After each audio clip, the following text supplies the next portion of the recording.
गुरुर्ब्रह्मा गुरुर्विष्णु गुरुर्देवो महेश्वरा गुरुसाक्षात् परब्रह्म तस्मै श्री गुरवे नमः।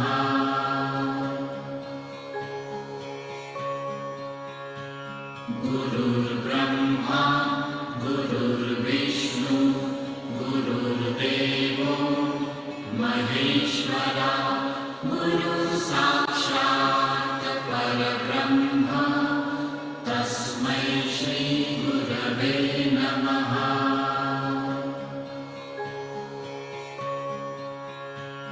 गुरुर्ब्रह्मा गुरुर्विष्णु गुरुर्देवो महेश्वरा गुरुसाक्षात् परब्रह्म तस्मै श्री गुरवे नमः।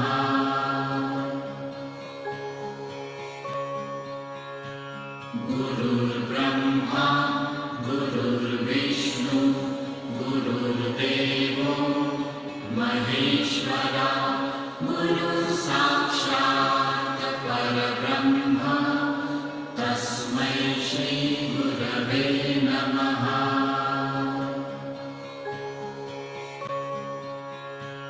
गुरुर्ब्रह्मा गुरुर्विष्णु गुरुर्देवो महेश्वरा गुरुसाक्षात् परब्रह्म तस्मै श्री गुरवे नमः।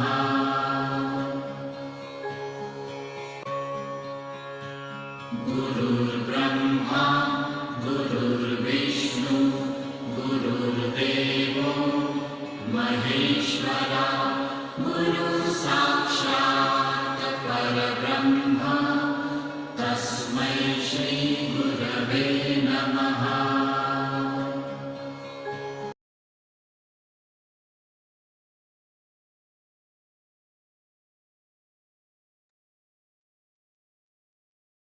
Mavandan everyone.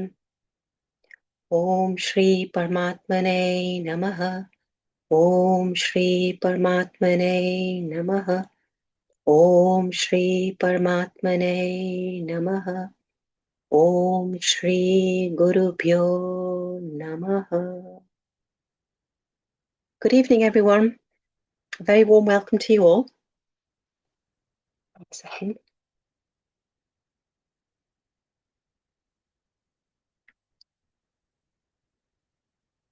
Apologies for that. Thank you so much for joining today, and happy Teachers' Day today. So great deep gratitude to all our beloved teachers, all our gurus, deep gratitude, and thank you to all our divine masters too. So today, 1 second.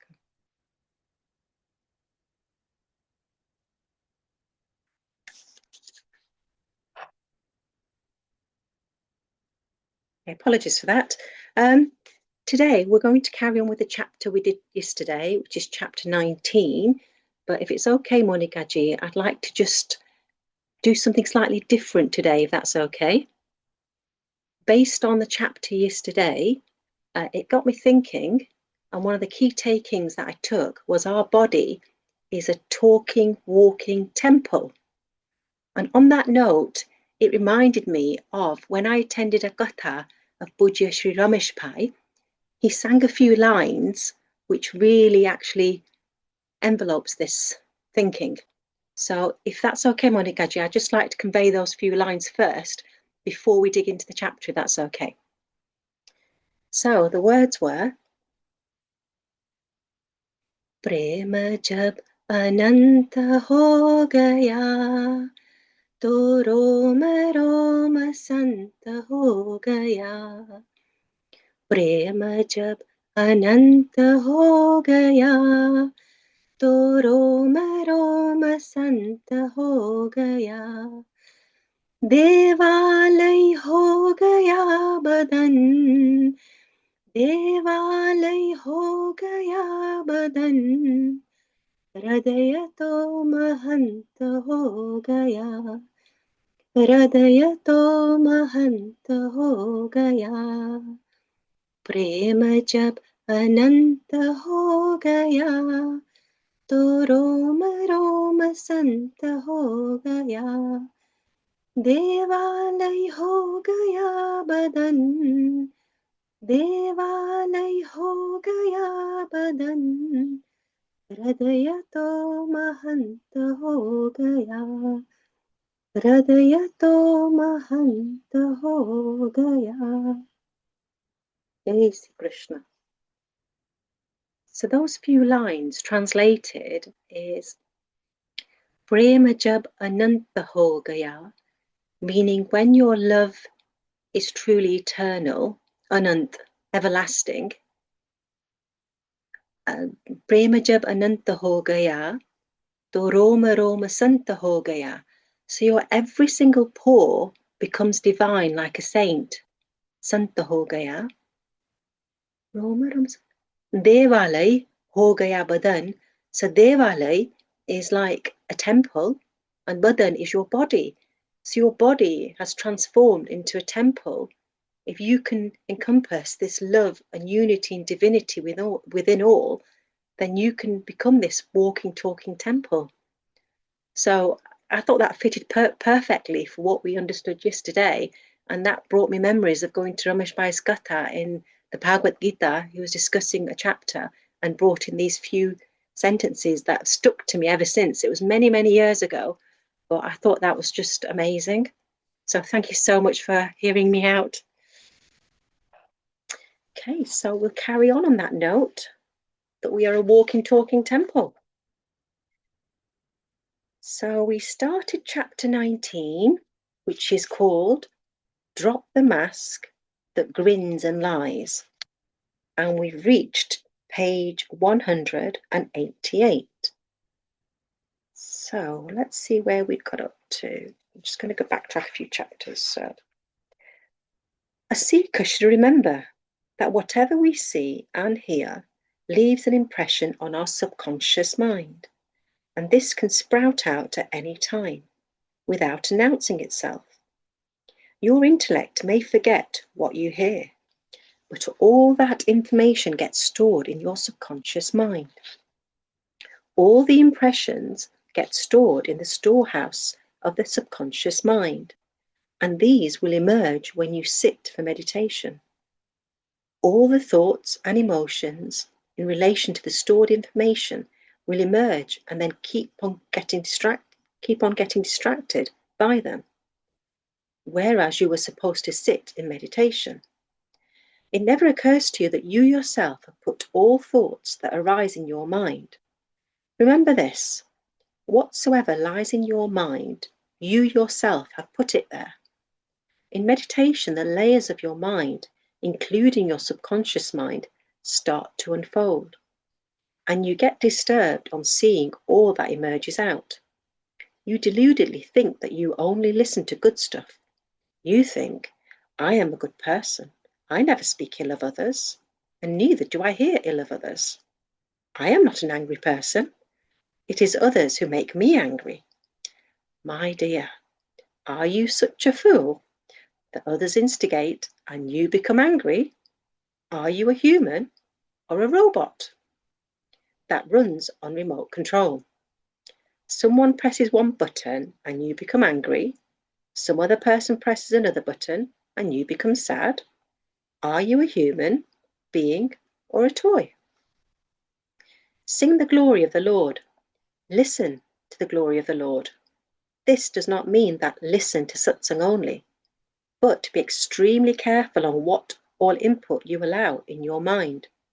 Be vigilant and watch what you listen, what you talk. Keep well away from indulging in any mudslinging, any disparagement of others. Do not speak or hear any ill of others. You cannot be a seeker if you get pleasure from all these deplorable activities. A man is identified by the company he keeps. The people we spend most of our time with, they exert a big influence on our mind. Hence, if you have to keep a company, then be with virtuous, truthful people. Otherwise, the consequences will hang on your head like a dangling sword. Have you seen an eagle? The eagle flies high in the sky, but its gaze is fixed on the earth, ever watchful of its prey. Once it sees its prey, it plunges down, forgetting all about the height it was flying, and gets involved in catching the prey. Ramakrishna Paramhans used to say, although the eagle appears to be flying at such lofty heights, but is in fact as low as the animal that crawls on the ground. In some aspects, you are not unlike the eagle. Ignorant people immersed in their own impurities are like the eagle in a way. No matter how much they listen to lofty words of knowledge, how much meditation they do, their sight is still focused on the crude pursuit of the world, just like everyone else. Then what is the use of the heard knowledge? How will your life get transformed? How will you progress on the spiritual path? That is why I say that it is not enough to merely come to the Guru, to listen to the Guru's words. The actual work has to be done by you. When you return home, when you live your life in equanimity. I recollect a story from the life of Buddha. A prince had recently become his disciple. He came with dispassion in his heart, eager to become Buddha's disciple. And as was the custom then, the disciple's head was shorn off, all hair, and he was given yellow robes to wear and a bowl to seek alms. The disciple would perform all the practices given by Buddha, stay in silence, and be in Buddha's company. One day, Buddha asked him to go to a particular lady's house and seek alms from her. So the next day, the disciple went to the said lady's house to seek alms. This was how the disciples ate, by begging for alms, and they did not have the permission to light fire and cook for themselves. It was a hot summer day, and the disciple was feeling the oppressive heat. More so, as all his life he had been used to the luxurious lifestyle of a prince, and here he was, walking in the scorching heat, begging for food. While walking, he was thinking, the heat is unbearable. Oh, what a relief it would be if the lady allows me to sit on a shade and eat food in her house. Dear sir, it will please me a great deal if you were to rest in my home and have your food here itself. The disciple readily agreed. As he was eating his food, he had another thought. If only the lady asked me to lie down for a while after having my food, it would be so relaxing. No sooner had he finished his meal, the lady said, Dear sir, it is still quite hot outside. If it is no trouble, please lie down and take rest. Once evening befalls, it will be cool, and then you can leave. Needless to say, the disciple promptly took her offer and lay down comfortably, returning to Buddha in the evening. The next day, he had to go to the same house, as per Buddha's instructions. He was to go the same house for 7 days. On his way, he was thinking, the kind lady served me so well yesterday, but won't it be nice if she served me some rice and cool curd today? As it happened, that is exactly what the lady served him, rice and curd. He happily ate the food, rested, and returned in the evening. On the third day, the disciple's mind was thinking, my mother used to make such tasty curry. Since I have become a disciple, I haven't had any. As per the custom with Buddha, his disciples could never ask for anything specific. They had to accept anything they received in alms without making any particular requests. To his intense astonishment, as soon as he reached the lady's house, the food that she served him had that very curry in it. The disciple was taken aback. He was overcome by fear. Could the lady actually read his mind? Hesitantly, he asked the lady if she could read others' thoughts. The lady replied, Ever since I have been practicing Buddha's precepts, I can read others' minds. The thoughts are as clear as a mirror to me. Now this freaked out the disciple completely, for he had been secretly having lewd, wanton thoughts about the lady. After all, she was very beautiful. He ran to Buddha and told him, "Master, I will not go to that lady's house from tomorrow, as I have sinned." Buddha asked him to explain, and he narrated the entire incident. The disciple continued, "Master, I am so ashamed. I was having libidinous thoughts of that lady, and she must have read those too. What must she think of me?" Buddha replied, "You will have to return to her house tomorrow, as you must collect alms from that house for 7 days. However, when you go tomorrow, be alert of your thoughts, be aware of your breath, be extremely vigilant, extremely attentive towards your mind and your breath." The disciple protested, saying that it was very difficult for him to do so. Buddha, however, insisted that although it wasn't easy, but it was necessary for his progress on the spiritual path. So the next day, which was the 4th day, the disciple went to the lady's house. But this time, whilst walking, he was placing every footstep with such awareness, such alertness, such vigilance towards his incoming and outgoing breath, that there was no room for any thoughts in his mind. When he reached the lady's house, there were no thoughts, no desires in his mind. And this time the lady didn't ask him to wait or halt for rest. After all, earlier, she was making those suggestions to this disciple only because he was entertaining those thoughts, those desires. But now his mind was empty. He took the alms and returned to Buddha, for that was the norm, to collect the alms, bring it back to Buddha, and then eat whatever Buddha gave, treating it as prasad, consecrated food. The disciple repeated the process on the 5th, 6th, and 7th day. On the 7th day, when he returned, Buddha asked him, "Dear child, what is the state of your mind now?" The disciple replied, "Beloved Master, I don't have words to express my heartfelt gratitude for your immense compassion.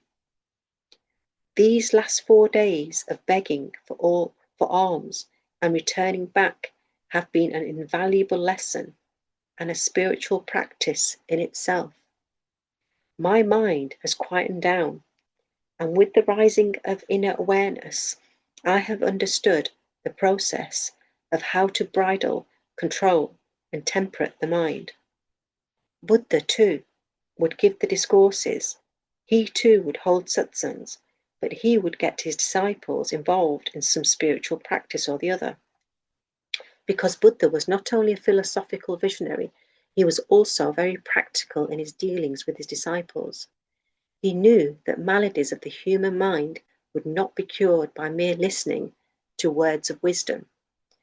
His stance was that the mental afflictions could only be eradicated by actually going through the practices, by practical experimentation, and by the awakening of inner awareness. That is why, remember that here in the ashram, when you're sitting before me, both you and I know the real state of your mind. So, what is the reality? Is your mind as fair, as spotless as the white robes you're wearing? Or is the seemingly fair, clean appearance only a facade? People put up a facade all the times, putting on different masks, presenting a phony image in all their interactions. So much so that even in front of the master, they put on sham behavior of devotion, faith, and virtuosity. Little do the fools realize that nothing is hidden from the master, who sees right through all their pretentious behavior. Humility, along with balanced, restrained behavior, should become part of your life and not a facade. Don't be a hypocrite. How are you in your day-to-day life? You malign others behind their back, denigrate and belittle them, but on their faces you praise them, especially if they are richer than you or more powerful than you. Woefully, hypocrisy has become part of your life. Moving on to Buddha's next precept. Hansadi pachapatyanti akasheyanti indiyah niyanti dhira lokam chitva maram swanhini. This can be translated as swans follow the route of the sun. Rishi and yogis too use the passage of the sky, cruising in the sky. The brave win the war over ignorance, over ego, and attain salvation, get liberated. I will narrate a story to further elucidate this precept. Once Buddha was resting in his hut and his disciple Ananda was sitting at the door. Ananda saw a group of 30 rishis who descended from the sky and came up to him, asking him the permission to meet Buddha. Ananda went inside and informed Buddha that 30 impressive and distinguished-looking rishis want to hold a discussion with Buddha. Buddha asked Ananda to bring them in. Accordingly, Ananda informed the rishis that they could meet Buddha, but only for a stipulated time. And once the time was over, they should come out of the hut. Ananda waited outside whilst the discussion between Buddha and the rishis continued. The stipulated time got over, but still the rishis hadn't emerged out of the hut. Ananda started feeling restless, as the rishis should have left by then, but they were still bothering Buddha. Some more time had lapsed. Now Ananda could not contain himself any longer, and he went inside the hut. To his intense amazement, he found that none of the 30 rishis were inside the hut. But there was just one way to enter and exit the hut. He asked Buddha in utter bewilderment, "Where are the 30 rishis who had come to meet you?" It was at that point in time that Buddha gave the precept mentioned above. Buddha said, "The rishis were swans, and after meeting me, they evolved into celestial swans and are cruising and strolling in the skies." This can be interpreted in two ways. One meaning can be taken that after their meeting and conversation with Buddha, listening to Buddha, the rishis got enlightened and they exited the hut through the medium of space, ether. The practical interpretation entails, after the discussions they had with Buddha, all their doubts and queries got resolved. Their questioning mind got satisfied, and without the ripples of any questions, doubts, or queries, their minds became stilled. In effect, they became one with Buddha. When they came in, there were 30 of them. This can be a metaphor pointing to the multiple questions and doubts that finally get resolved, resulting into a singular, stilled mind, i.e. the multiple concluding into the singularity. Although seemingly it would appear that there were many sitting in that hut, but with such utter quietude, such serene solemnity, in effect it was like merging of the Buddhahood into one. Enlightened beings do not remain separate at that place of existence, for it is the same higher wisdom, same state of the highest, supreme consciousness, common to all those who have awakened. All plurality merges into singularity, and on this plane of wisdom, Gyan, there is no difference at all between Kabir, Ravidas, Krishna, Buddha. They all have experienced and expounded the same universal truth, for truth is always singular. Fools have diverse opinions, unlike the wise who conquer on one opinion. When human beings walk, their footprints can be readily identified on the earth, but when birds fly in the sky, they leave no footprints. Likewise, the one who gets enlightened, metaphorically, he transforms into a celestial swan and soars in the skies without the need for crawling on the earth anymore. Buddha says the brave ones wage a war on Mara and become victorious by defeating Mara. Mara refers to the devil of ignorance and ego. There is a mythological reference that can be seen in many incidents narrated both in Hindu scriptures and also in the Bible, where it is said that the devil, as in the story of Jesus narrated earlier, or beautiful woman called Apsaras, tried to delude the rishis, performing austere spiritual practices. But Jesus and the rishis managed to defeat the devil of Mara. The devil is a metaphor for egotism and lust. There is a mythological story in this context related to Lord Shiva. It is said that the celestial beings wanted Shiva to have a son, so that he could fight off the demons. However, Lord Shiva was immersed in deep meditation in the Himalayas, so they had to come up with a way whereby Shiva's meditation could be broken, for only then could they get him married and beget a son.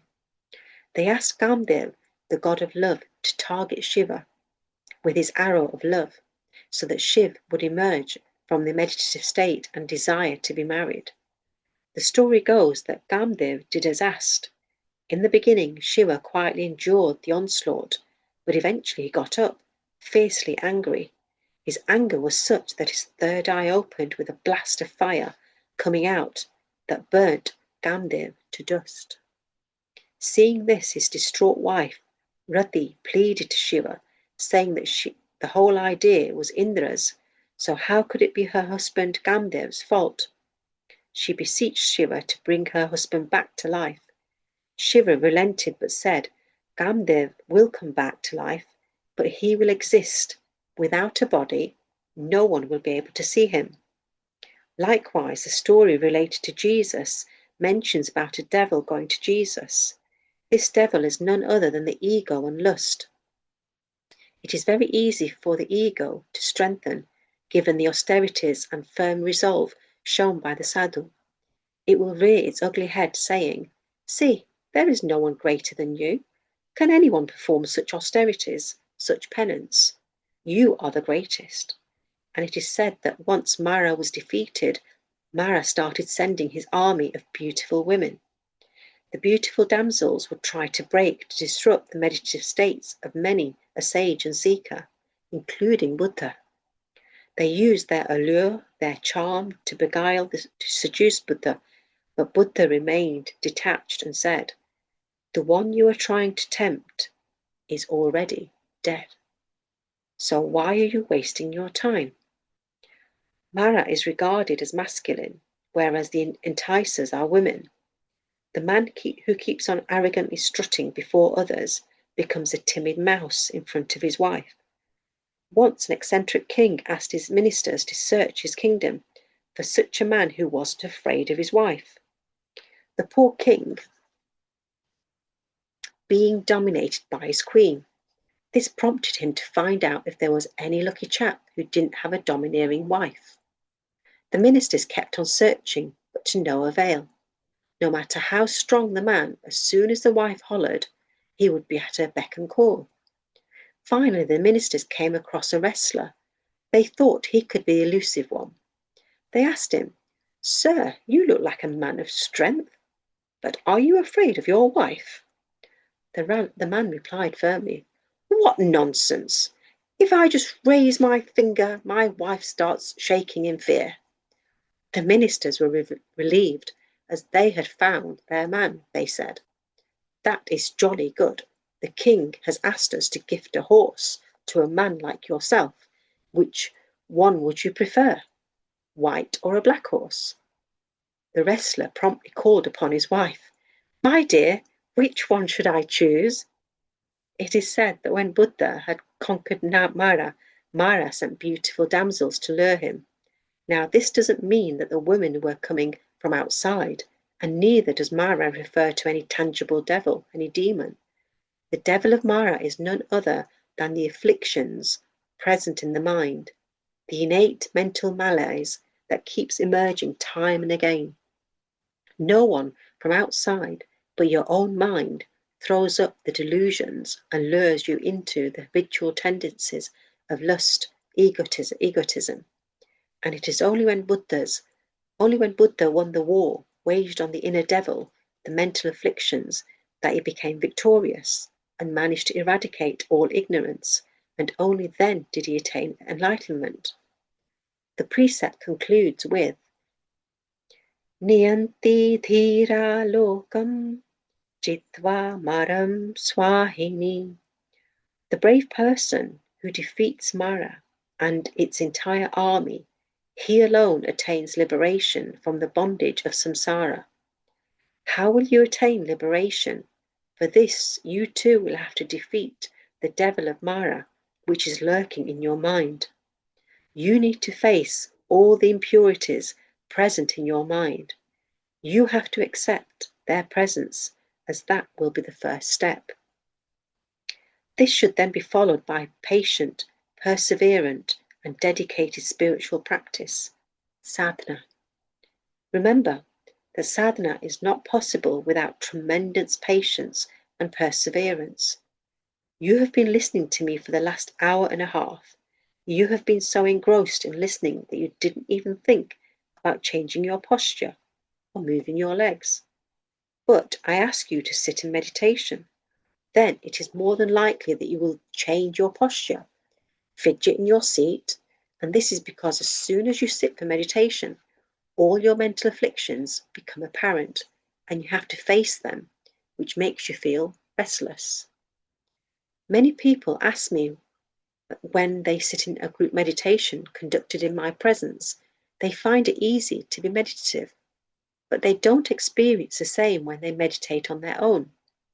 Well, when people meditate in my presence, they are more attentive as they know I am watching them.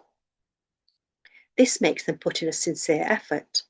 Otherwise, in the comfort of their homes, there is a tendency to slacken, keep changing the body posture, and get overpowered by laziness.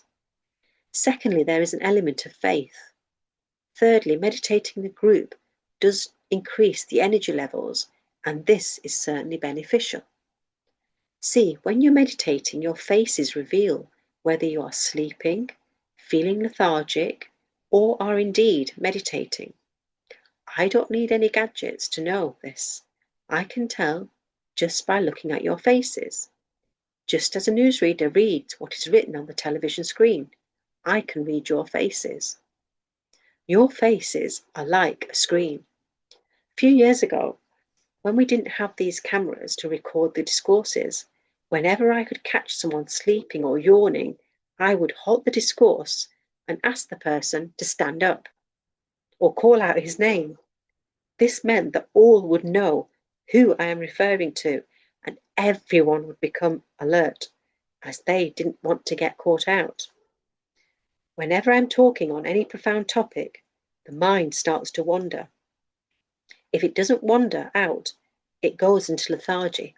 Sleep, lethargy, brahmad are pits created by your own mind, and you happily fall into them. And what will happen in the state of lethargy? You won't understand a word I am saying. Although you're sitting in front of me, you won't listen to anything that I would say. The mind is indeed shrewd and deceives you using so many guises, and you easily fall in its traps. Moreover, you seem to enjoy falling in the traps. You have left your homes and come so far. For what? To sleep? To be lethargic? Who is defeating you? No one other than yourself is fooling and defeating you. See the errors the mind keeps on making, and you seem to enjoy that. Earlier I discussed how repeating the same mistake again and again becomes a sin. And someone who is sinning, can he ever achieve the state of samadhi? Feeling lethargic or sleepy when sitting in a satsang, too, is a kind of sin. What is the goal of your life? You should always bear in mind what the goal of your life is. What do you want to attain on the spiritual path? Where there is no reason for laziness, inertia, lethargy, At least when you attempt to sit for your spiritual practice, ensure that the mind is not contemplating the world, but focusing on the Lord. If you have to think about the divine, contemplate on that. And if some thoughts pertaining to worldly matters arise, don't fight with them. Just become aware. As soon as you become aware, the mind discards the futile thoughts. Secondly, be detached from whatever thoughts arise in the mind. Bear no aversion and no craving. Don't form any relationship with any thought. Don't fall into this trap. Just remain indifferent, detached. The way to become thoughtless is to become indifferent and detached to the thoughts. The path of bhakti, devotion, says that when my mind is contemplating on my Lord, then where is the place for these minuscule thoughts? In front of the mighty Lord. Plants grown under the shade of a large banyan tree have no chance of flourishing. Likewise, in the mind that is contemplating and focusing on the divine, the worldly thoughts cannot survive for long. They die a natural death. Fill the heart with intense love and devotion to the Lord. Then there will be no room left for any craving or aversion for the external world to enter the mind. Evolve your inner awareness and increase your sense of detachment to such an extent that no worldly ties can ever bind you. In essence, there are two main paths, either the path of austere solemn Gyan, knowledge as expounded by Buddha, or the path of bhakti, devotion, faith and love. The choice is yours. It doesn't matter which path you choose. What matters is your dedication, your resolve. There may be several different paths, but what is the use if you don't have the desire to walk? Then how will you arrive at your destination? If you have the keen desire to walk, then the truth is you will make a path for yourself. Just like Buddha did, he made his own path, evolved on the self, made path and attained enlightenment, and then he informed others about this path. You don't need didactic lectures. Rather, you need to have an unshakable resolve, an intense desire to evolve, to get liberated. What is needed is the responsibility to understand. That responsibility is on no one else but your own self. The onus is on you. You have to take the responsibility for your own life. You have fooled, deceived your own self for a very long time, lived a life of hypocrisy, deluding yourself that you are religious, that you are virtuous. Now face the reality as it really is. I know this is very difficult because you feel that having heard so many discourses, you know it all. But enough is enough. Be brave and face up to your inadequacies. Be responsible and accept the presence of your mental afflictions. Take this first step to the path of your own liberation. So that's the end of that chapter. Would you like me to carry on, Monica G, or should we do the meditation? Carry on? Okay, another 5-10 minutes, we'll carry on then. So chapter 20, Death of the Mind is Meditation. O seeker, how will your mind and mine become one? When you behave completely contrary to what I say, I ask you to be awake and you prefer to sleep. I ask you to relinquish your worldly attachments, but you fall deeper into your bondage. By Mystic Kabir. Kabir says, how will our minds become one when what you do is contrary to what I ask? The spiritual path is a path of awakening, so it is a given fact that one has to abandon sloth and lassitude and shed all lethargy. Mind is like the devil that perpetually needs something to do, to be occupied in some activity or the other. Even if it is useless, compulsive thinking, it is like the devil that will eat you if kept idle, if it doesn't get anything to do. A man got an old lamp from a junk shop. He started cleaning it when suddenly a genie emerged from the lamp. The genie said, "I am your slave, O my master. I will do anything for you, but there is one condition. I can't sit idle. If you keep me idle, I will have no choice but to eat you." The man was elated. He thought, "I have so many desires, I will keep this genie busy in fulfilling all my whims and fancies. He will never have any time to sit idle." So the first task he gave the genie was to construct a palace for him. He thought it would take the genie at least several months to complete the task. The genie, however, created the palace in a matter of moments. He flew the man to the palace. It was an enormous structure. The man was both happy and apprehensive at the same time. The fact that the genie could finish such a complicated task in a blink of an eye sent his alarm bells ringing. However, pushing his concerns behind, the man put forth the next task to the genie, to find a beautiful wife for him. No sooner had he said this, to his utter amazement, he found a gorgeous woman standing right in front of him. And this process continued. The man would set a task and the genie would fulfill it immediately. The man was running out of tasks, so he started making strange demands which would be impossible to fulfill, like moving the Qutub Minar to the front of his house. But no matter how weird or impossible the task seemed, the genie would coolly accomplish them in moments. Now the man was really frightened. He sensed that soon he would run out of all the ideas, and the genie would then eat him. So in desperation he ran seeking help and found a wise man. A wise man patiently heard the entire story and said, "My son, it wasn't right for you to ask genie to fulfill your desires. God has intended for man to earn his living by honest and hard work. Nevertheless, there is one way out. Ask the genie to get a bamboo stick and implant it vertically in the ground. Then ask the genie to climb up the bamboo and then climb down and let him keep going up and down unceasingly. This will keep him occupied forever." Human mind is similar to this genie who could never sit still, always needs to do something. Hence, every time you make an attempt to still your mind, it starts throwing a tantrum. You attempt to be thoughtless, but the cacophony of thoughts becomes even louder.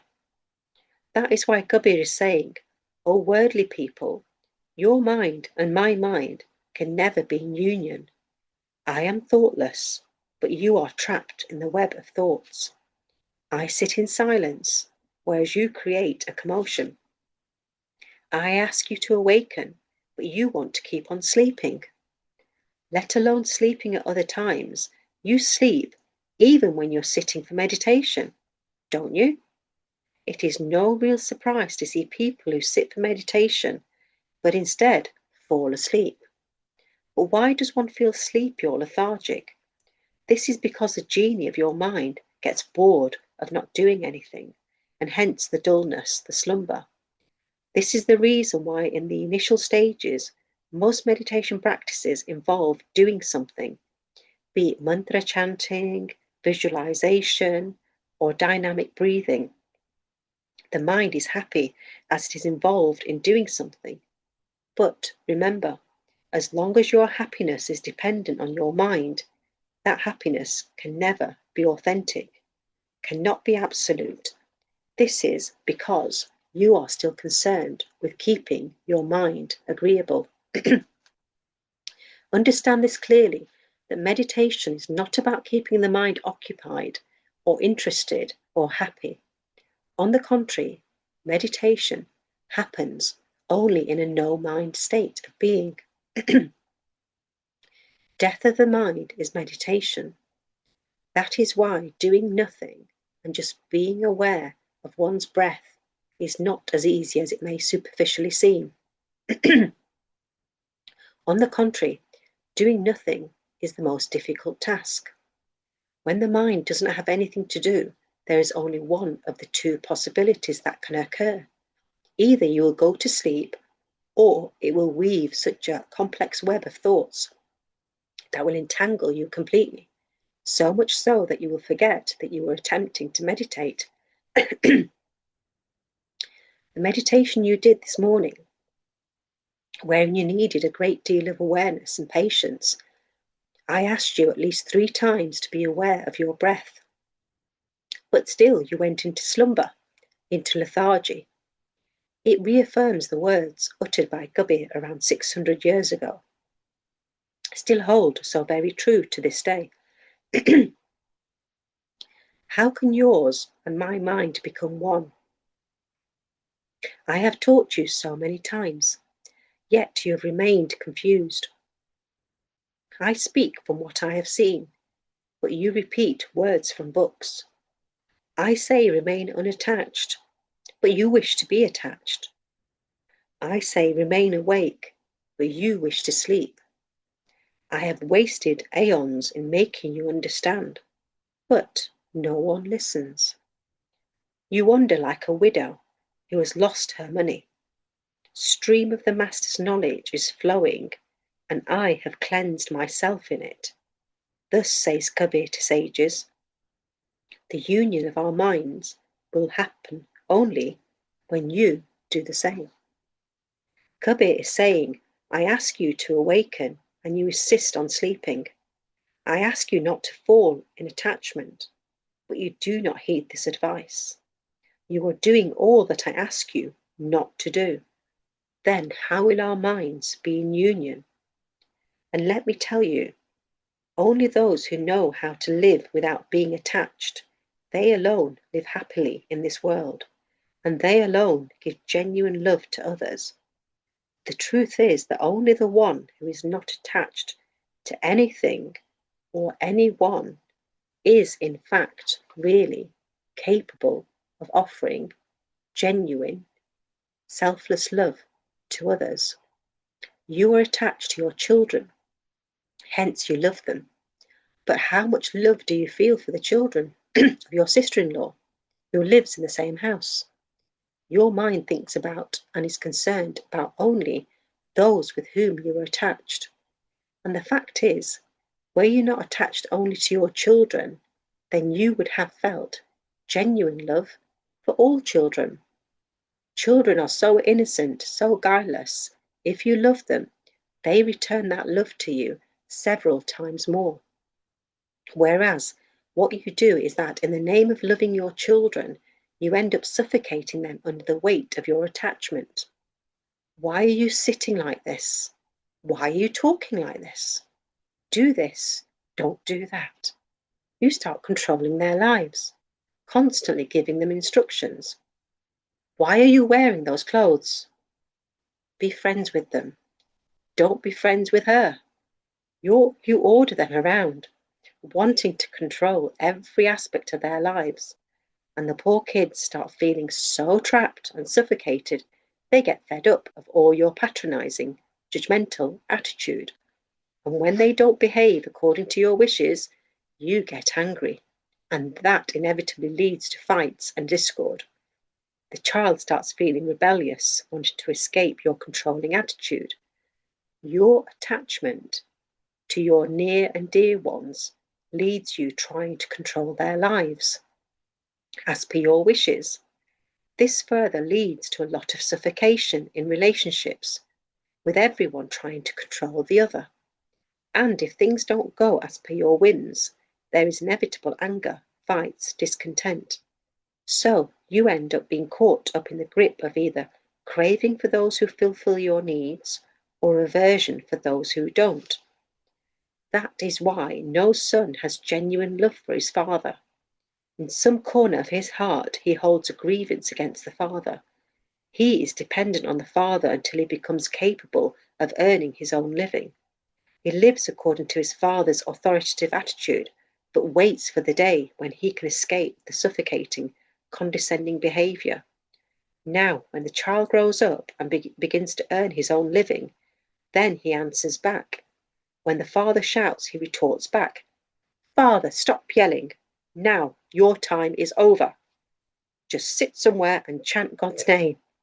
Don't interfere in my life. The father's behavior is a result of his attachment to his son. But he doesn't realize that it is the attachment which is killing the relationship between the father and the son. So, in effect, people actually end up harming their relationships due to the bondage of attachment. They end up alienating their own children who rebel after the years of living under the pressure of undue expectation. It is common woe that most elderly men have. My son doesn't listen to me anymore. Well, is it really any surprise? The so-called love you profess for the ones you are attached to is, in reality, selfish, narrow-minded, and motivated by a kind of social contract. It's akin to scratch my back and I scratch yours. You love only those whom you consider to be yours, be it your children, your spouse, your parents. Relationships die under the weight of attachment. Love is not about fulfilling each other's needs. It is not codependency. There should be no need for restrictions, or prohibitions in love. How can love be binding? It is antithetical, for love is setting the other free. Love imparts freedom, freeing the other person from all your expectations. Agreed that parents do need to educate their children about what is right and what is wrong, and be there to guide. But having done that, all they can do is be supportive of the informed choices their children make. And even if they do make mistakes, let them, for that is how they will learn. They will learn that freedom comes at a cost, and the cost is responsibility. They have to take the responsibility for their choices, be it right or wrong. Befriend your children so that they feel free to confide in you. Otherwise, they end up doing what they want anyway. But worse, they will hide it from you. So the father admonishes the son and prohibits him from smoking, from seeing cinema. And what does the son do? He smokes on the sly, sees movies on the stealth, ensuring his father doesn't come to know. You can compel them to do as you want, but once they grow up, your coercion will not work. That is why no sooner the son starts earning or gets married, he wants to live separately, as he wants to live his life with full freedom. But the poor daughter-in-law gets the blame for separating the son from the parents. You think you are showering love on your children, but I say that it is because of your attachment that you have killed your relationship with your children. Little do you realize that more often than not, the kids feel oppressed, having to fall in line with your choices, expectations, and decisions. They just want to grow up. They just wait to grow up so that they can get freedom to live their lives as they want to. Be honest in your interaction with your children. Share your experiences with them. If you have committed some mistakes in your life and learned a lesson from those errors, then don't be ashamed to share them with your children. But parents, especially fathers, find it difficult to admit their mistakes to their children. Every father would like his son to believe that he has led a spotlessly clean life. And if the grandfather were to narrate an untoward anecdote from the father's life, the father will get upset for the reason that why he is embarrassing him in front of his son. Why cover things from your own children? Have you ever treated your son or your daughter as a friend and confided your mistakes? For there is a good chance that after listening to your experiences, your child would want to keep away from repeating the mistakes in his life. Okay, I think we should conclude there, if that's okay. Apologies, we've took a lot of time today, but you'd be pleased to know that that chapter is nearly complete now, believe it or not. Just 2 pages. So thank you, Babaji. Thank you for your patience today, everybody. Okay, so we'll just go into a short meditation now. So kindly sit in a meditative position, cross your legs, your feet, sorry. Clasp your fingers into fingers. Remove any glasses. Gently close your eyes. Sit upright, and we'll take 3 deep breaths through your nose and out through your mouth, and gently feel your stomach expand. Breathe in, hold, gently out through your mouth. Breathe in, hold, gently out through your mouth. Breathe in, hold, and gently out through your mouth. Now focus on each incoming breath and outgoing breath. Feel the temperature of the air as it comes through your nose. Feel the temperature. Is it cold? And as you breathe out through the nose, feel the warm air being released. With every single breath, we're receiving fresh air, fresh oxygen that's rejuvenating each and every cell within our body. Each air particle that we're breathing in is cleansing and cleaning our insides and nourishing us. And with every breath out, we're removing all the toxins, all the negativities that we need to release and let out. How amazing is this process of breathing?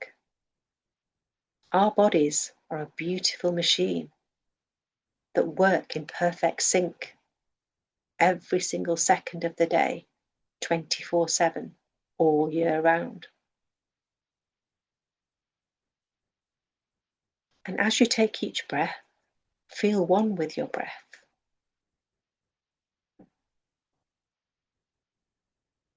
Now let's take our focus on our feet, the top of your feet, soles of your feet, totally at ease, totally relaxed. Your calf muscles, shins, knees, thighs, your whole legs feeling totally relaxed. Your hip area, all your organs, kidneys, stomach, intestine, pancreas, lungs, heart. Everything is working like clockwork as it should. Lower your shoulders. Feel your arms and hands totally at ease. Feel your neck muscle totally eased and at peace. Your facial muscles, eyes, ears, nose, the top of your head, back of your head, totally relaxed. And in this beautiful relaxed state, feel yourself as a bright shining light that we all are, sitting in this beautiful body of ours, which is our temple. How lucky and blessed are we to have this beautiful divine body that works in sync, in clockwork, in nourishing us, feeding us, helping us in so many ways. Now take yourself this beautiful light sitting in between your eyes, gently out of this body, and look down and see yourself as a witness to this beautiful body of ours. And let's pay our gratitude for being blessed with such a wonderful working body that we've been gifted. Now take yourself as a beautiful light and start going upwards out of your roof, out of your neighbourhood, Look down, see the minuscule houses beneath you. And as you go higher and higher, you come across the beautiful light fluffy clouds. Now let's imagine that we too are a beautiful, beautiful light fluffy cloud that's beautifully, beautifully shaped in every way, beautiful colour. And within you, you've got some shades of grey. Now these shades of grey are anything that's been holding you back, wearing you down, worrying you, giving you tension, stress, anxiety. Now, one by one, picture whatever it is that's been burdening you, holding you back, turning into a raindrop that's being released. So one by one, think of all the stress and pressure, anything that's been wearing you down. Whether it's any baggage or whether you're holding on to anything that's from the past that you've not been able to release for some reason, any grudges, anything that somebody said to you or the way they looked at you or anything that's hurt you in the past, just feel it as a raindrop and gently let it go and release it. Because the more you hold on to, the harder it is to move on and move forward. We need to learn to remain in the present time, not be caught up in the past. So learn to forgive and forget and clear yourselves with this beautiful rain that is being transformed from the baggage into the rain and being released. And as you're moving about in the sky, bit by bit, your colour is transforming from patches of grey, which was things that were holding you back, now changing into a shining, shining bright white, because you've cleansed yourself and released whatever it was that was hurting you or upsetting you. You've learnt to let it go and accept whatever's happening is for your own good. It's a lesson to help you move forward in life. And gradually, as you're moving along in the beautiful sky, you look at yourself and you think to yourself, oh my God, what a beautiful cloud am I. No patches of grey, no patches of anything, no more rain left.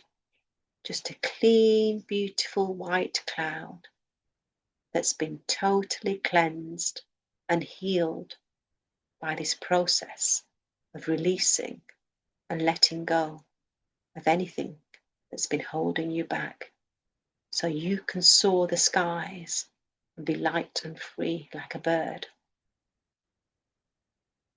Now, what a wonderful, wonderful feeling this is. Now let's pay our gratitude for being able to experience this visualization and meditation.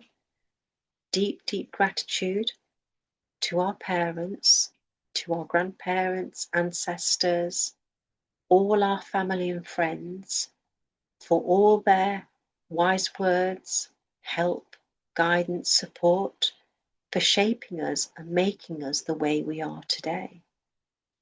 Deep, deep gratitude to every single teacher in our lives, as today is Teachers' Day, to every single guru that's helped us in some shape or form in the past, present, and also the future. Deep, deep gratitude to all the divine masters, to Mahavtar Babaji, Lord Buddha, Guru Ma, all our Ishtadevs, whoever you have your beliefs in, let's bow down to them and show our gratitude for helping us on our spiritual journey. Deep, deep gratitude to the 5 elements for helping us, nourishing us, and helping us have this beautiful life.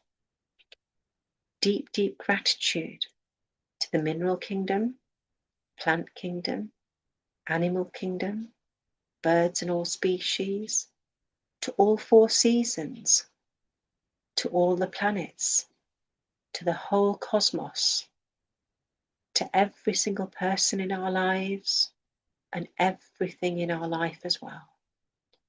Deep, deep gratitude for all our blessings, help and support that we're receiving on a daily basis. Deep, deep gratitude to you all for joining us on these amazing sessions. Deep, deep gratitude to all our scriptures, all the knowledge that's there waiting for us to help us in transforming ourselves to become our true divine selves, so that we can truly become the real walking, talking temples that we really all are. Now gently feel yourself as a light coming out of this cloud, coming down in from the sky, passing all the beautiful swaying trees, the birds and flowers around you, the sweet smell of grass, beautiful roses. And as you come down, you see your neighborhood, you spot your home, come through the roof, see your beautiful body, and you come gently back into this body again. Now, gently rub your hands a little bit. Cover your eyes as we count down. 5, 4, 3, 2, 1. Now, gently open your eyes in your hands and feel the divine light, cosmic energy coming into your eyes and into this beautiful temple of yours. And take this energy all around your beautiful face, head, ears, neck, shoulders, arms, hands, chest, stomach, thighs, knees, legs, and take this energy anywhere where you need it the most. And enjoy the peace and tranquility that we've just experienced. Thank you, thank you, thank you, Babaji, Lord Buddha and Guru Nanak. And deep gratitude to you all for joining today as well.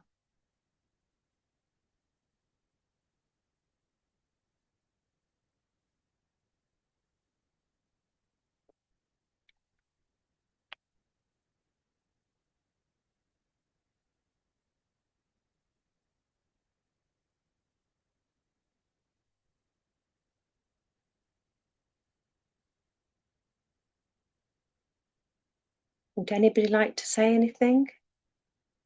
Very much, Minaji. Very relaxing. Thank you very much. Joined after a long time. Oh, Champaben, welcome back. Lovely to hear your beautiful voice. We've missed you, dear. We thought you'd left It's been UK. no, I haven't. I heard a bit of my hearing and eye problem. I had a hearing and eye problem as well. And my daughter was shouting at the phone. She said, Mom, don't use the Zoom too much. It's too hooked to it. Oh. So I got down as well. And there's a lot of things going on. But it was wonderful to join it today. There's been so much going on. So after North, I want to get back to normal. Can you hear me? Hello? Can you hear me? Yes, we can hear you loud and clear. It was a bit unclear at the beginning. Right. Yeah, I'm going to join after Norsa. I'm going to start back on the track. I believe Monica is going to start a session again. Yes. Is it? Yeah. I'm looking forward to that one. She'll tell us shortly and enlighten us. How are you, Minaji? Yes, really well, thank you. Really enjoying these sessions. Yeah. I look forward to these sessions. They're very uplifting. And It is. Every day I'm feeling I'm learning and growing in some shape or form. Of course. Yeah, wonderful. Yes, there's too much going on. With my hospital visits and so much at the club.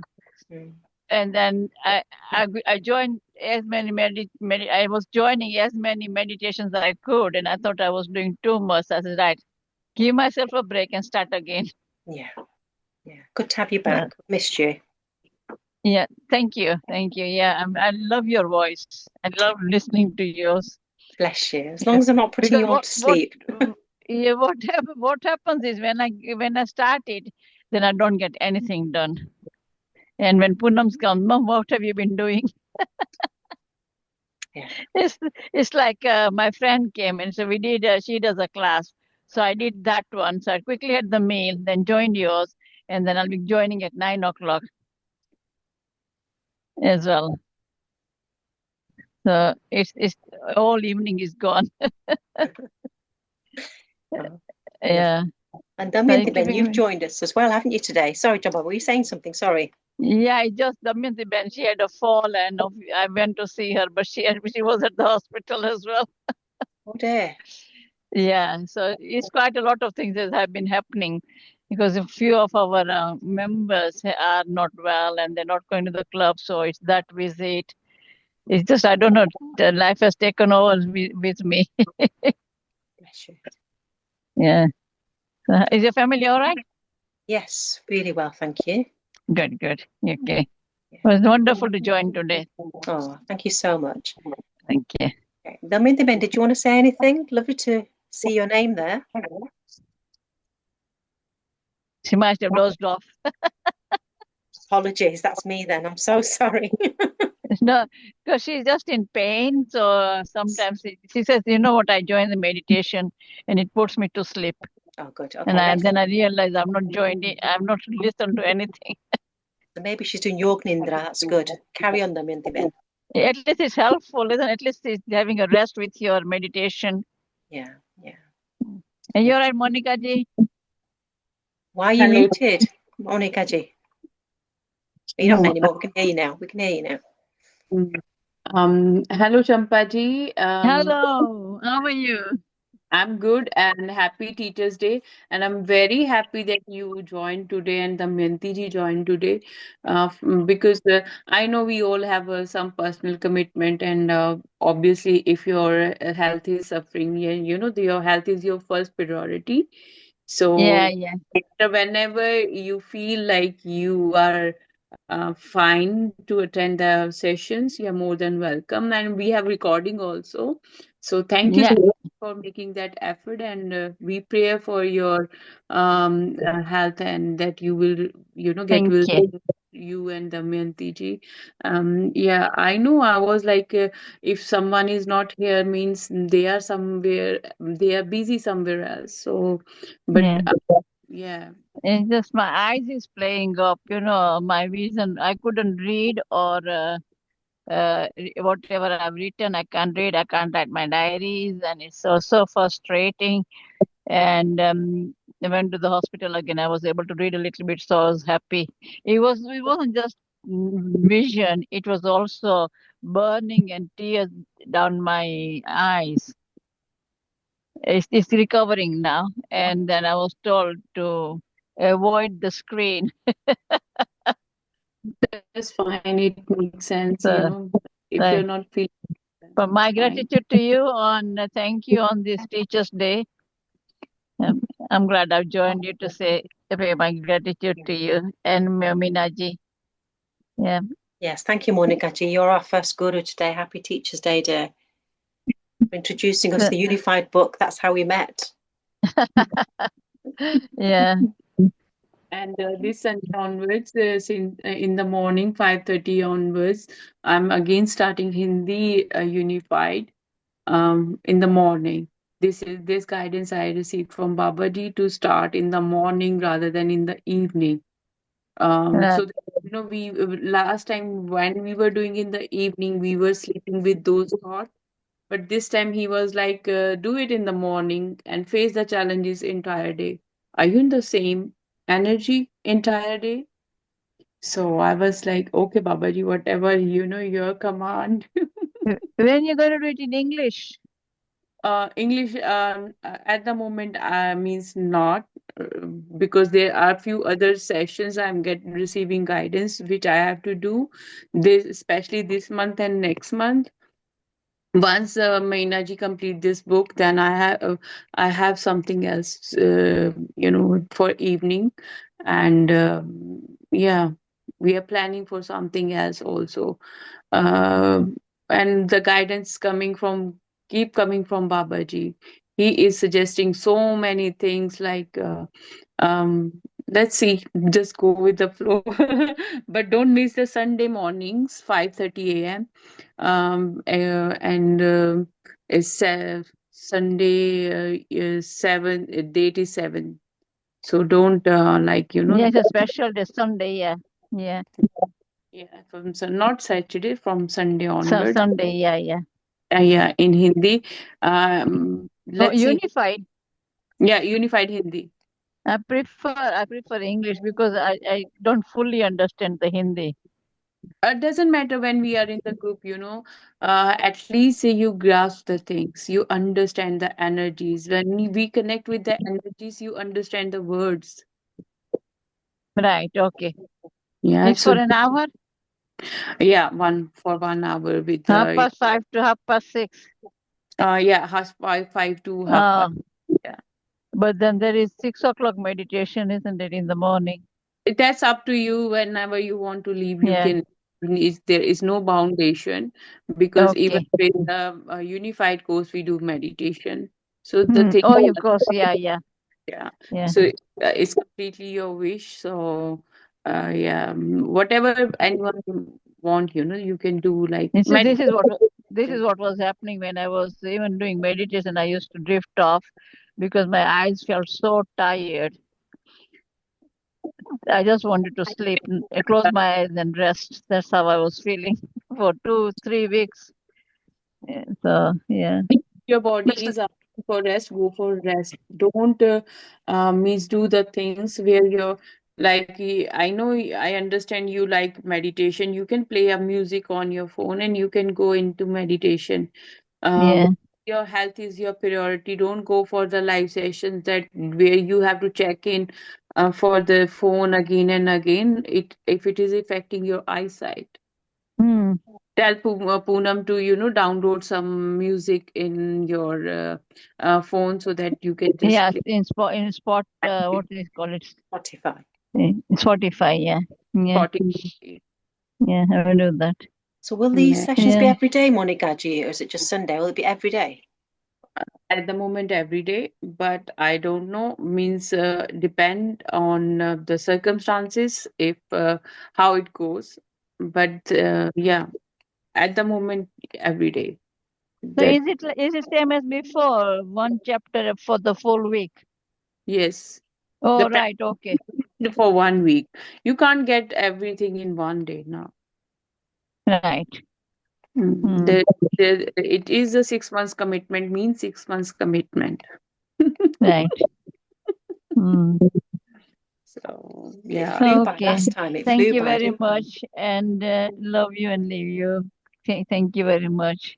keep My Thank, love to you all. Okay. Bye. thank you bye. so much. Thank you so much. And Meena ji, today's chapter was so nice, especially how Guru Ma explained all the different situations of the people. Um, it really touched your soul that uh, don't wear the mask. Don't pretend means the do even today I was watching one video where this person was saying, your intention shows everything. Your intentions bring the result. One is you're copying something and you're not a creator, right? One is a person, a creator, like Guruma specifically, where she mentioned that um I forget the word, where she mentioned this clearly, that the one person is like repeating the same thing, one is bringing something very different. You know, like some people they read books and they share the things. something is where experience and book reading, that what she said, right? Yes, experience, everyone have the different experience. Maybe in the same situation someone get panicked there, but the another one who have the faith in spirituality might overcome through that thing, like Prahlad. He know that this is a fire, but even though he allowed her, means his aunt to take him in, with him to the fire. That trust was there. And the same with Mirabai, when they gave poison to Mirabai, she drank it. She even knew that this is poison. It might kill me, but that it shows that, like, these are not the things where someone is pretending. That person already achieved that level in their life. Yeah. And how nicely she explained about the family members and everyone. Like, even in the family, we don't have the same mindset. We all have the different mindset. The attachment between the parents and the kids, and parents, their frustration always goes to their kids. It's a live example today. My friend daughter, I met her, and her daughter was playing, and the child was so much means into her own zone. Well, she was doing something which the mother doesn't like, and the mother will give the child few warnings, but the child is child. The baby don't know what you're talking about, right? So the child was keep doing the same thing again and again, and later on she gets so frustrated that she just took the stuff from the child. And I was observing all these things. I didn't interfere while she was performing all these things, but later on, when the baby was not around, I told her, look, this is not the right way. It shows you are frustrated, and your frustration because you don't like it, but your child is enjoying it. You didn't think that way. Yes, your child is playing, not crying, not creating any scene. The child is enjoying. Why it is bringing more chaos to you? Why you are thinking that way, that the child have to listen to you? Means you give the child few warnings, why the child is not listening to me? um, and I said, you give the child command, even though the child was so into that activity, that child denied to listen to the mother.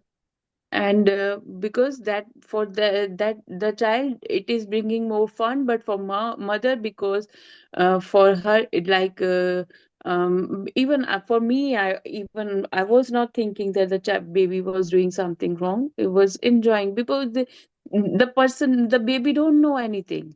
Like the dog yesterday, that was the example, perfect example, right?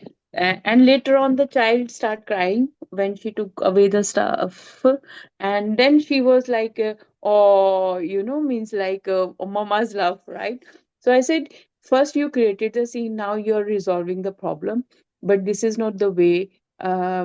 Because being a healer, I saw so many people come to me, where I find out that these are the barriers within them, which when they are around other people, it triggers them.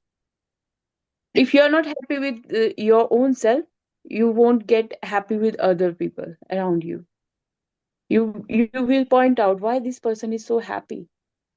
Yeah, like the child is very happy with the thing, but mother means I don't know what she find out, like why she is enjoying or what came into her mind.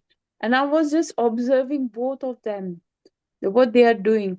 And when you mentioned the same thing in while reading, that parents patterns goes to kids, that the same thing I said, means clearly to her, I said, you are giving your trauma to your own child.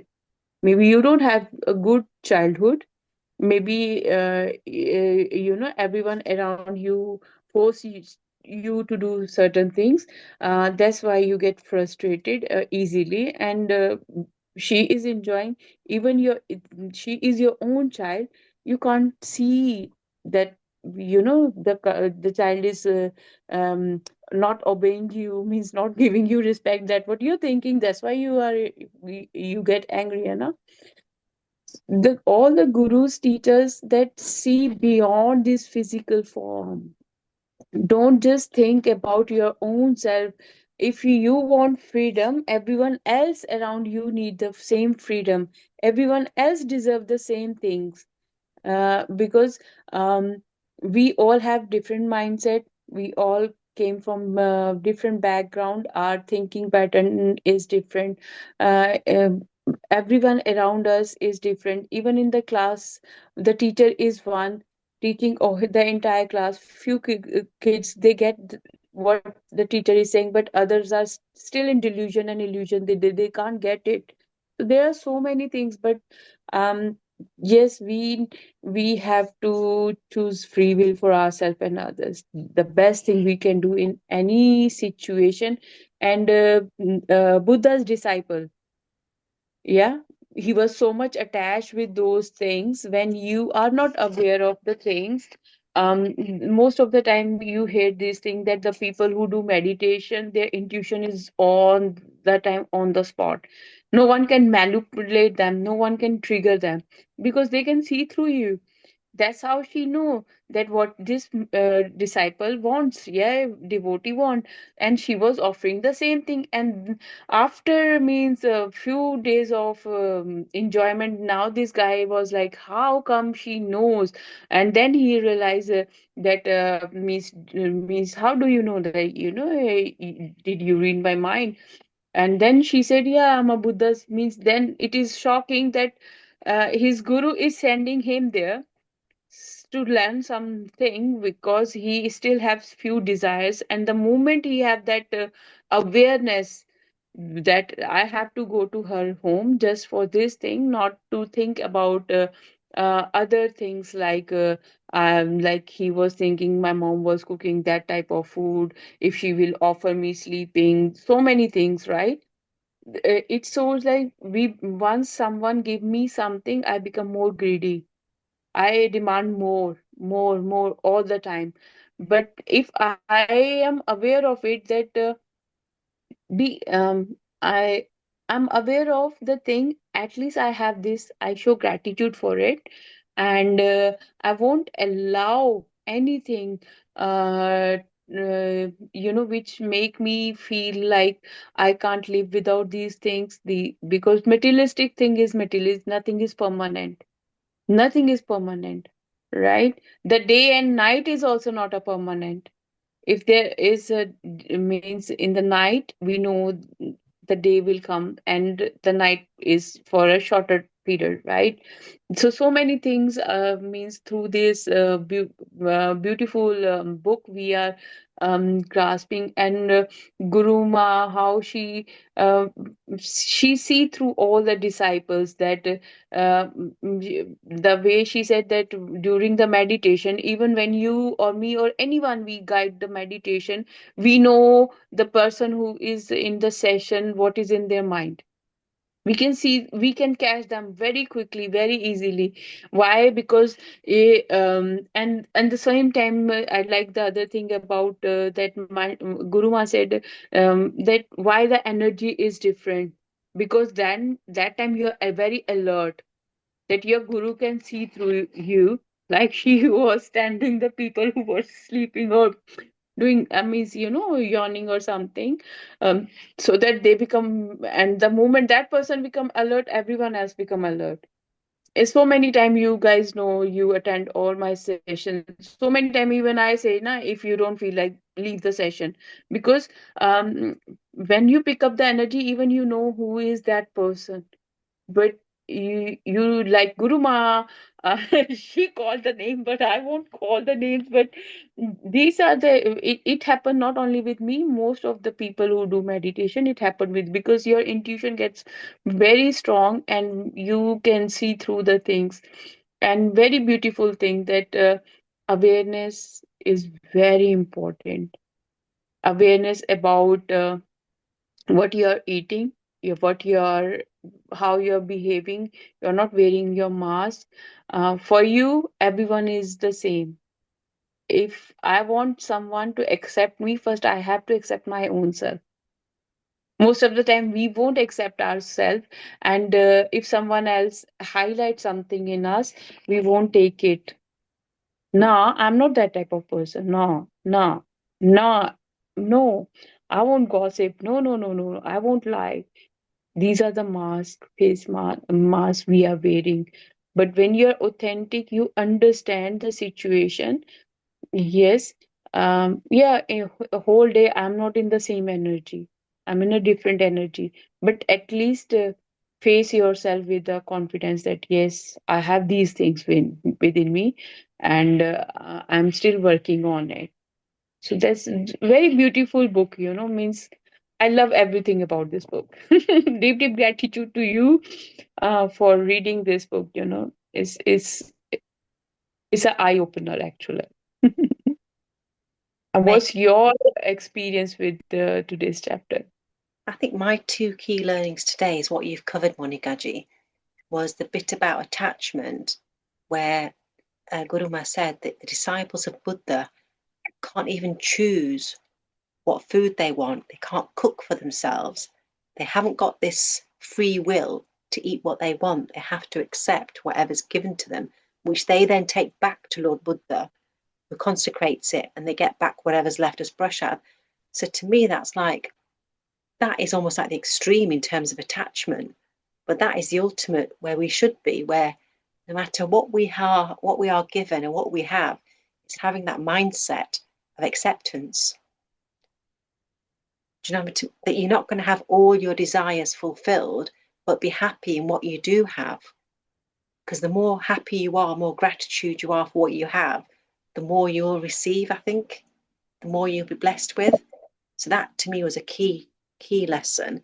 And the second thing was where that particular disciple learnt his lesson, I think by the fourth day, with every single thought, he was conscious in terms of his breath. He was focused on his breath so much that no other thoughts came to him. And that is what anapanasati meditation is. So if we can get into that ultimate stage of just focusing on your in and outgoing breath, then you can win over your thoughts and you can get to a thoughtless state, because that's what Buddha achieved and became the enlightenment. So that to me in a nutshell is how to master your mind to get it into that thoughtless state. So to go to our thoughtless state, first we have to filter our thoughts. If you're not filtering your thoughts, means filtering our thought, like some people, they overthink a lot, right? So recently someone asked me, how can I overcome this thing? She said, I do, means I'm very good in meditation and all those things. Yes, sometime I go in a deep meditative state, but once, means like, even if we are means if you see practically, right now we are talking, how much we are aware of our breath at the moment. We are talking, we are not, right? So then I mentioned her one thing. I said, you know what? Whatever the task you are doing, uh, see that task like a theory you're doing. Like if you're, for example, cooking a food, I took a pan, I put a oil, I turn the gas on, I put the oil. Means full awareness of the present mindset. Like a presence of mind that I'm doing this activity right now, right? Once your mindset is like this, you don't have the time to think about other things.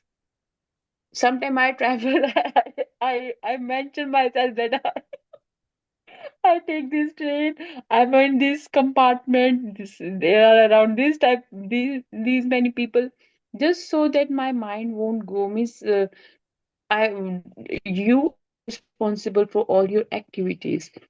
It seems very funny, even sometimes I do very silly things, but I enjoy it. When I am free, I just give a look to my room and I was like, oh, I have this thing, I have this, means which normally we won't observe. If you're observing your breath, on the same time, if you observe the things around you and you show gratitude, oh wow, thank you, thank you, means, filter your thought. Slowly, slowly, what happens is presence of mind, you achieve that level. Now, when you focus on your breath, your focus will be very good on your breath. Then you're not focusing on any thing which is bothering you, because now you start living in the present moment. You're not thinking about your past, future. I'm not bothered about what is going to happen tomorrow. We don't know about our next breath. Forget about the rest of the things, and look at your own journey from where you started and where you are at the moment. We start our journey with our parents. Now we are with our parents. We are with our kids, right? We don't know about the next journey we have to, go. So life is very uncertain, unpredictable. And I think if it is a mystery, it is good. If you know everything, you were like, oh, let me chill, I know what I'm going to get. Seriously. But where you have no idea about the things, you are in a present moment. So this is my movement. So I have to be very grateful for this movement. Thank you, Damayanti ji, for your message. Thank you so much. Thank you. Thank you. I live in this present moment. This is my moment where I got this opportunity to utilize my body, mind, and soul for my salvation by focusing on the things I'm very grateful in my life, by focusing on the present moment, what I'm doing in this moment. I'm sharing my views, what I just learned from this book chapter, because when you repeat, it is always then recorded here. It won't go. When we discuss the things, it means how you were aware when you were listening to that thing, how active listener you are. Sometimes I interpret in between because I forget things very quickly. But when I'm very too much into something, I knew each and everything. What means I grasp the things very quickly, which I really like. That is what present moment is. And Mindfulness, isn't it? That's what they call it, mindfulness. mindfulness, yes. And thank you to all our gurus. This is a great day to show gratitude to all our gurus, to Mahavatar Babaji, Lari Mahashe ji, Yukteswar Giri ji, Yogananda Paramahansa ji, Anand Ma, Guru Ma, all gurus. Means I bow to all and I show deep, deep gratitude to all of them, and all our physical and non-physical gurus, who astral master, who are always guiding us, supporting us in our path, and showing us, leading our path with full faith, and also guiding us that which way I have to go. So for this happy Teachers Day to all the gurus, and deep, deep gratitude to entire universe, Mother Earth, Mother Nature, Mineral Kingdom, because we are learning from everything. Deep, deep gratitude to entire humanity. We are learning from every single thing we have around us, within us. And thank you to you and Champaji and all the people who join these sessions, who attend these sessions. Deep, deep gratitude to all of you also. You all are also my master. I'm learning so many things from you. Deep, deep gratitude to this wonderful Zoom platform. It is also our Guru bringing all of us in on a same platform, and on the same time, we have the opportunity either to go for worldly thing, or either to discuss spirituality, to decode my own soul, to learn something new. So deep, deep gratitude for every single thing we are learning through these spiritual books, through these all spiritual teachers. And thank you very much, Meena ji. Deep, deep gratitude. Deep, deep gratitude. Thank you so, so much. Heartfelt gratitude, Monica ji. So, so grateful. It's a wonderful opportunity. So good evening, and we'll meet again Monday. That's okay. So see you Monday. Have a lovely weekend, everyone. Take care. God bless. You too. Atmavanda. Thank you. Atmavanda.